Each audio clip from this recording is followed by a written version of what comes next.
All right. Live pictures there that you see. This is the tarmac. Moments from now, President Trump will land in Turkey for the annual NATO summit. And you see preparations are being made there for his arrival. Once he touches down, he will participate in a state arrival ceremony and honor guard review before moving into a bilateral meeting with Turkish President Erdogan. Trump will later have dinner with fellow NATO leaders who he has repeatedly criticized, even just days ago, for their levels of defense spending. In what is likely to be an effort to combat that criticism, NATO Secretary General Mark Rutte told reporters yesterday the alliance will showcase a series of new military projects worth billions of dollars. Meanwhile, the New York Times is reporting Trump, who had suggested he would bring a gift to Erdogan, is expected to tell the Turkish president he is prepared to restore the country's access to F-35 fighter jets, a move that would reverse a ban Trump himself imposed 7 years ago on national security grounds. Let's bring in President Emeritus of the Council on Foreign Relations, Richard Haass. He's the author of the Substack, Home and Away. And also with us, MS Now international reporter Ines de la Cuetara, who joins us live from Ankara, Turkey. Ines, what are you watching for today? Hey, good morning, Mika. On that last point on the F-35 fighter jets, worth pointing out that the Israelis oppose that. We heard from the Israeli prime minister saying that that would upend the balance of power in the Middle East. So that's going to be something to watch going forward. But here, you know, as the summit is just about to get underway, there is certainly a mood of uncertainty. This summit comes at a time when transatlantic relations have really been strained. And just to recap how strained they've been, just in the last year, you've had President Trump threatening to take Greenland from NATO ally Denmark. You had Trump launching a war on Iran without consulting NATO allies and then lashing out at NATO allies for not doing more to support the U.S. in that war. You had Trump picking fights with the British Prime Minister Keir Starmer, more recently picking a fight with the Italian Prime Minister Giorgia Meloni, saying she was obsessed with taking pictures of him at the G7, which, of course, she denies. You had the U.S. announcing it would be withdrawing some troops from Germany and launching a review of the U.S.'s military presence in Europe. So all of that has NATO officials really on edge. There are concerns there could be additional troop withdrawals announced here.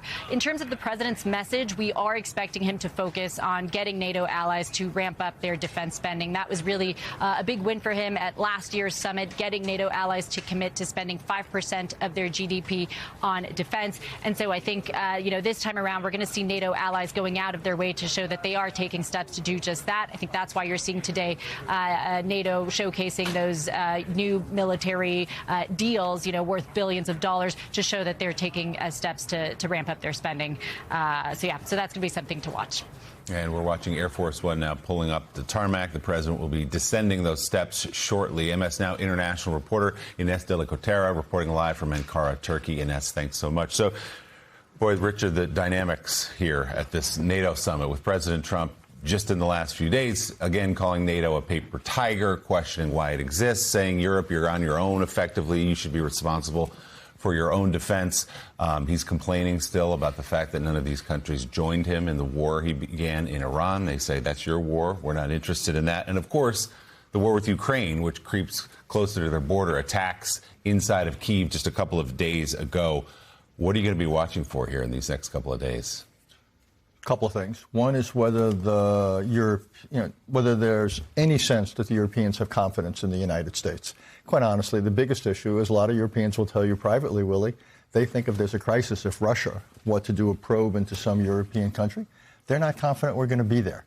So that's one thing. And there's nothing this president has done to reassure him. Second of all, very specifically, will he provide Ukraine some of the air defense systems they need? They are getting pummeled by Russian missiles. And will we provide Patriots? To what extent do we have them? And will we provide them?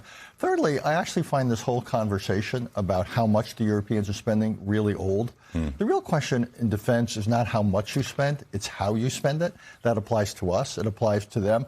So it would be really good if someone on the U.S. side who knew something about defense policy made that pivot. Because, again, the Europeans spend a lot on defense. The problem is they don't spend it in the right ways. By the way, same thing applies to us. That'd be a much more productive conversation. In fact, John, the Secretary General, Mark Rutte, was in the Oval Office, put up those Kinko's billboards for the president, calling it the Trump trillion. Since 2017, when you came into office, we, the Europeans, have spent $1.2 trillion. Thank you, sir, for that. The president dismissed it and said, why didn't you help me in Iran? But clearly money, a financial transaction, is how the president views this relationship with NATO. Yeah, and some even foreign leaders have given Trump some credit for the pressure he's applied to get more defense spending. This particular secretary in general really likes buttering up the president of the United States. He decided that's the best avenue to improve that relationship. We'll see if it works. But Richard, let's talk in particular about the Trump-Zelensky relationship. There's this expectation they'll meet here in Turkey in the coming days. Their last couple meetings have gone better, and by better I mean like Trump didn't throw him out of the Oval Office, which happened last February. But you've hit on a key point here. The U.S. sure still sharing intel, but has not done much else for Ukraine. And even over the weekend, White House officials previewing this trip still insisting that Russia has the momentum in this war, that it was a matter of time before Ukraine would have to come to the table to make a deal, when the facts on the ground seem the opposite. Sure, Russia's able to still strike Ukraine with long-range missiles. Well, Ukraine's able to do the same, and Ukraine's been able to steal back some of that territory of late. Well, Ukraine is taking the war to Russia in Crimea, where the whole Russian position for 2014 is somewhat vulnerable. Obviously going after Russia's energy infrastructure, going after Moscow, humiliating Putin there. I don't know where the administration is getting its take. The entire thrust of the Witkoff-Kushner diplomacy has been Ukraine has no choice but to swallow a bad deal. Zero chance they will. Zero chance they should. It shows a real misreading of the battlefield and the momentum. It shows a real misreading of Ukraine politically and psychologically. I don't, though, yet sense that the administration has come around to the idea that Russia needs an end to this war at least as much as Ukraine, because then we'd see a whole revamping of the U.S. position. Indeed, the thing to look for, will we go back to calling for a ceasefire? Rather than trying to impose a pro-Russian outcome on Ukraine, if the administration simply said, nobody's going to win this war, let's just have a ceasefire in place and kick down the road all the territorial and other issues, that would be a smart position. And I would hope to see that. I'm not confident we're going to see it now, but the sooner we see that, the better. And in fact, President Trump had a long 90-minute call with President Putin on Saturday. He said it was productive. He said Putin wants the war to end. And then literally the next day, Putin attacked inside of Kyiv with drones, with missiles, killing people, injuring dozens more. Here's how President Trump characterized that phone call yesterday. Vladimir Putin, shortly after speaking to you on July 4th, struck Kyiv and killed innocent civilians. Why doesn't he feeling any pressure after speaking with you? Well, I think he does feel pressure.